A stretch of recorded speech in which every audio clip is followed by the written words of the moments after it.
CM Siddaramaiah ಬೆನ್ನಿಗೆ ಯುವಶಕ್ತಿ. ಒಂದೇ ತಿಂಗಳಲ್ಲಿ ಪ್ರಾಬ್ಲಮ್ ಕ್ಲಿಯರ್ ಆಗುತ್ತಾ? ಹೀಗಿದೆ ಗೊತ್ತಾ 2024ರ ಸಿದ್ದು ರಣತಂತ್ರ.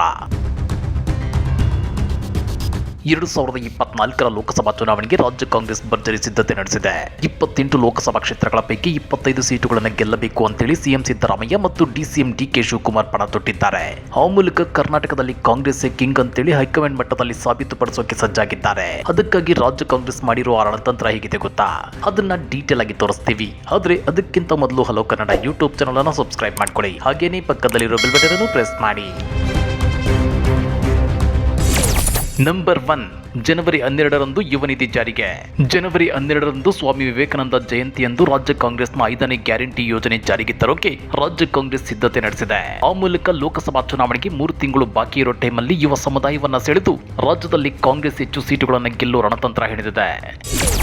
ನಂಬರ್ 2, 6.4 ಲಕ್ಷ ವಿದ್ಯಾರ್ಥಿಗಳಿಗೆ ವಿದ್ಯಾರ್ಥಿ ವೇತನ. ಅಲ್ಪಸಂಖ್ಯಾತ ವಿದ್ಯಾರ್ಥಿಗಳಿಗೆ ಕೇಂದ್ರ ಸರ್ಕಾರ ನೀಡುತ್ತಿದ್ದ ವಿದ್ಯಾರ್ಥಿ ವೇತನ ಸ್ಥಗಿತಗೊಂಡಿರುವ ಹಿನ್ನೆಲೆಯಲ್ಲಿ ರಾಜ್ಯ ಸರ್ಕಾರವೇ ಇದನ್ನು ಭರಿಸಲು ತೀರ್ಮಾನಿಸಿದೆ.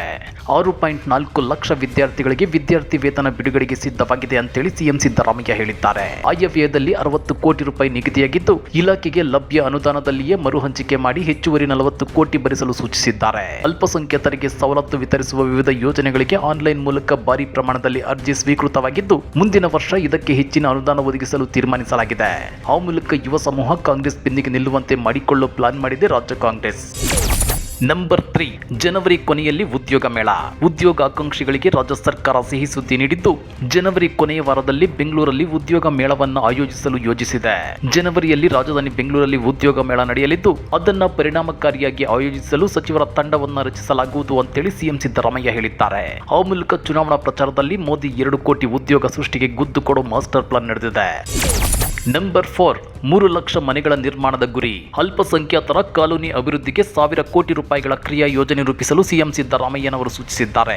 ಈ ಕ್ರಿಯಾ ಯೋಜನೆ ತಯಾರಿಸುವ ಸಂದರ್ಭದಲ್ಲಿ ಅಲ್ಪಸಂಖ್ಯಾತರು ಹೆಚ್ಚಾಗಿ ನೆಲೆಸಿರುವ ಪ್ರದೇಶಗಳನ್ನು ಗುರುತಿಸಿ ಅನುದಾನ ಹಂಚಿಕೆ ಮಾಡುವಂತೆ ಸೂಚಿಸಿದ್ದಾರೆ. ವಿವಿಧ ವಸತಿ ಯೋಜನೆಗಳಡಿ ಪ್ರಸಕ್ತ ಸಾಲಿನಲ್ಲಿ 3 ಲಕ್ಷ ಮನೆಗಳ ನಿರ್ಮಾಣದ ಗುರಿ ಹಾಕಿಕೊಂಡಿದ್ದಾರೆ. ಈವರೆಗೆ 1.31 ಲಕ್ಷ ಮನೆಗಳ ನಿರ್ಮಾಣ ಪೂರ್ಣಗೊಂಡಿದೆ. ಮುಕ್ತಾಯದ ಹಂತದಲ್ಲಿರುವ 1.6 ಲಕ್ಷ ಮನೆಗಳನ್ನು ಮಾರ್ಚ್ ಒಳಗೆ ಪೂರ್ಣಗೊಳಿಸುವಂತೆ ಮುಖ್ಯಮಂತ್ರಿಗಳು ಸೂಚಿಸಿದ್ದಾರೆ.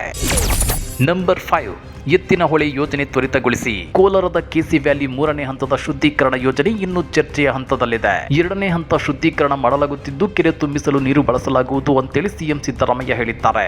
ಅಷ್ಟೇ ಅಲ್ಲ, ಎತ್ತಿನಹೊಳೆ ಯೋಜನೆಯು ಕುಡಿಯುವ ನೀರಿನ ಯೋಜನೆಯಾಗಿದ್ದು ಕೋಲಾರ, ಚಿಕ್ಕಬಳ್ಳಾಪುರ, ಬೆಂಗಳೂರು ಗ್ರಾಮಾಂತರ, ತುಮಕೂರು ಮತ್ತು ಅರಸೀಕೆರೆಗಳಿಗೆ ಕುಡಿಯುವ ನೀರು ಪೂರೈಸಲಾಗುತ್ತದೆ.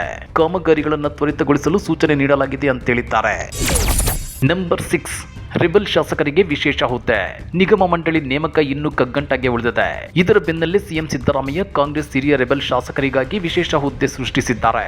ಸಚಿವ ಸ್ಥಾನ ಸಿಗದಿದ್ದಕ್ಕೆ ಬೇಸರಗೊಂಡು ರೆಬೆಲ್ ಆಗಿರೋ ಬಸವರಾಜ ರಾಯರೆಡ್ಡಿ, ಬಿಆರ್ ಪಾಟೀಲ್ ಹಾಗೂ ಆರ್.ವಿ. ದೇಶಪಾಂಡೆಗೆ ವಿಶೇಷ ಹುದ್ದೆಗೆ ನೇಮಕ ಮಾಡಲಾಗಿದೆ. ಅಲ್ಲದೆ 3 ಸಂಪುಟ ದರ್ಜೆ ಸ್ಥಾನಮಾನ ನೀಡಲಾಗಿದೆ.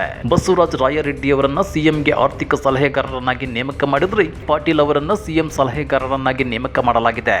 ಇನ್ನು ಆರ್.ವಿ. ದೇಶಪಾಂಡೆಯವರನ್ನ ಆಡಳಿತ ಸುಧಾರಣಾ ಆಯೋಗದ ಅಧ್ಯಕ್ಷರನ್ನಾಗಿ ನೇಮಕ ಮಾಡಿ ಸರ್ಕಾರ ಆದೇಶ ಹೊರಡಿಸಿದೆ. ಆ ಮೂಲಕ ಪಕ್ಷದಲ್ಲಿನ ಭಿನ್ನಮತ ಕಿರಿಕಿರಿಗೆ ಪುಲಿ ಸ್ಟಾಪ್ ಇಡೋಕೆ ಸರ್ಕಾರ ಮುಂದಾಗಿದೆ. ಜನವರಿಯಿಂದ ಗೃಹಲಕ್ಷ್ಮಿ ಮತ್ತು ಅನ್ನಭಾಗ್ಯ ಯೋಜನೆಗಳ ಪರಿಣಾಮಕಾರಿ ಜಾರಿಗೂ ಸರ್ಕಾರ ಪ್ಲಾನ್ ಮಾಡಿದೆ. ಅದೇ ರೀತಿ ಆಪರೇಷನ್ ಹಸ್ತ ಚಾಲ್ತಿಗೆ ಬರಲಿದೆ.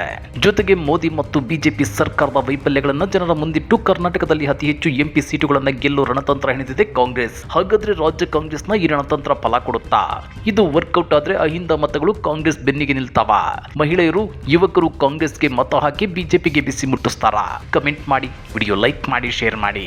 ಇಂಥ ಮತ್ತಷ್ಟು ರೋಚಕ ರಾಜಕೀಯ ಸುದ್ದಿಗಳನ್ನು ಮಿಸ್ ಮಾಡದೆ ನೋಡಬೇಕು ಅಂದರೆ ಹಲೋ ಕನ್ನಡ ಯೂಟ್ಯೂಬ್ ಚಾನಲನ್ನು ಸಬ್ಸ್ಕ್ರೈಬ್ ಮಾಡ್ಕೊಳ್ಳಿ.